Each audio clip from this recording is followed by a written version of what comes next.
Hi guys. பாப்பா பிறந்து 10 months complete ஆயிடுச்சு. ஆனா இன்ன வரைக்கும் பாப்பாவோட ஃபேஸை வந்து நாங்க எதுலயுமே ரிவீல் பண்ணதே கிடையாது. சோ இப்போ பாப்பா பண்ற சுட்டி தனத்தெல்லாம் உங்களுக்கு காட்டலாம் அப்படிங்கிறதுக்காக பாப்பா ஃபேஸை ரிவீல் பண்றோம். ரிவீல் பண்ண போறோம். Are you ready? Are you ready? Here we go. 3, 2, 1.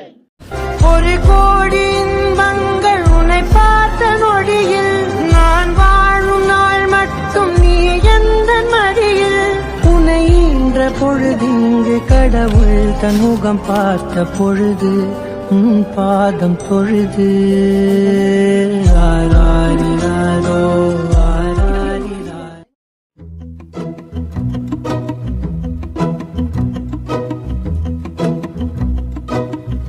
இவன் வரைந்த கிருக்களில் இவளோ